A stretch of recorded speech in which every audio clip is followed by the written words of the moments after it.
hilo ni jambo la kushukuru. Lakini pia niweze kutoa pongezi zangu za dhati kwa serikali ambayo kwa kutambua umuhimu wa makundi haya maalum, makundi ya vijana, wanawake pamoja na watu wenye ulemavu, wameendelea kutushika mkono au kuwashika mkono kwa kuwawezesha namna moja ya kuwapa vipato, ila pia kwa kuzingatia hilo tulikuwa tunasema hii ni mikopo ya 10%. Sasa hivi serikali imeongeza wigo na sasa hivi imeongezeka kuwa 15%, ambayo itawezesha watu wengi zaidi kuweza kupata mikopo hii. Kwa hiyo niwaombe sana wananchi wale wote wanaohitaji mikopo, tujitokeze kwa wingi. Wigo umeongezeka, hela imeongezeka. Kwa hiyo tuje wengi tuombe mikopo, lakini tusisite kuomba msaada pale tunapokwama kwa hawa wataalamu wetu waweze kutusaidia ili tuondokane na ile dhana ya kusema kwamba mikopo inachelewa au ni ya watu wachache. Lakini vile vile niwapenda kutoa shukrani zangu za dhati kwa mkurugenzi, mheshimiwa mwenyekiti pamoja na baraza lote la madiwani kwa kuendelea kutoa fedha hizi, lakini na wataalamu kuendelea kutoa elimu na kuwaweka watu hawa kwenye kipaumbele cha kupata mikopo. Nawashukuru sana na niwapongeze sana. Lakini kwa namna ya pekee ni kushukuru wewe na kukupongeza wewe Mheshimiwa Waziri kwa kuendelea kuwaona vikundi hivi na kuwaona wananchi wako. Unaendelea kuwasaidia kwa namna moja au nyingine kwa kuwawezesha, kuwasomesha, kuwapa vifaa ili waweze kufika mbali. Hongera sana Mheshimiwa.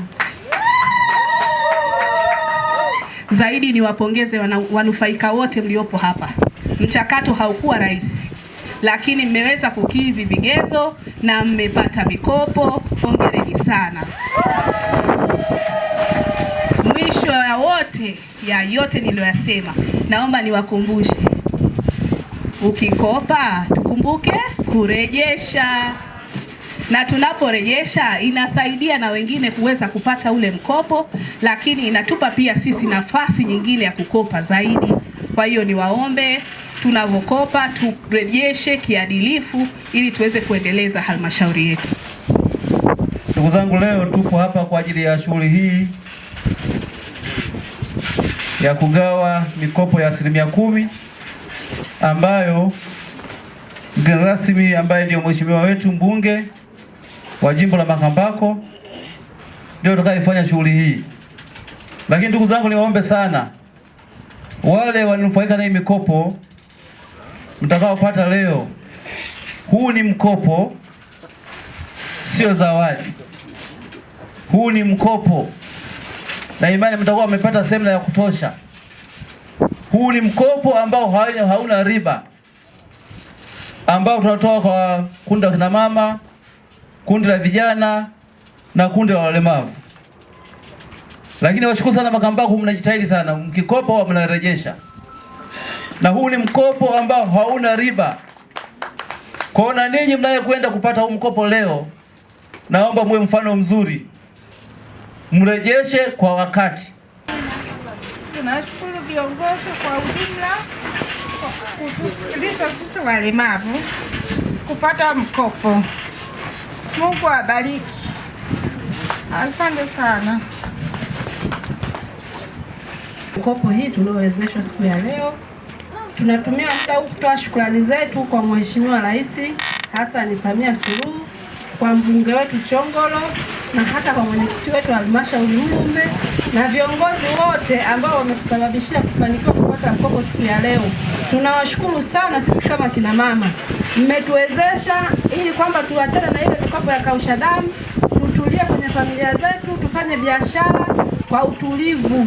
Mungu awabariki sana. Asanteni. Nikiwa katika kundi la vijana, napenda kushukuru sana kwa rais wetu wa Jamhuri ya Muungano wa Tanzania Samia Suluhu Hassan kwa kutambua thamani ya vijana na hatimaye kuanza kuwasaidia kukopesha. Nashukuru sana kwa rais wetu, Mungu amsaidie sana. Shukrani pia zimwefikie mbunge wetu wa jimbo la Makambako, Mheshimiwa Daniel Chongolo, ambaye naye amesimama vilivyo kwa ajili ya kuhakikisha vijana wanapata kile wanachokihitaji ili kuweza kujikwamua kimaisha, ili maisha yaweze kusonga mbele zaidi kwa wao, lakini pia kwenye familia zao na hata kwa jamii kwa jumla.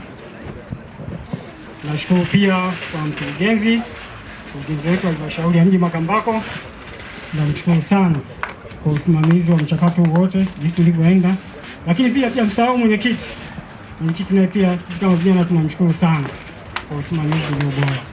Sijasahau wataalamu wote wa halmashauri, tunawashukuru kwa ujumla kwa kufanikisha jambo hili, na hatimaye leo vijana kila mmoja anapata chombo chake ili kuona mambo yanavyoenda kwenye maisha ya kiujumla.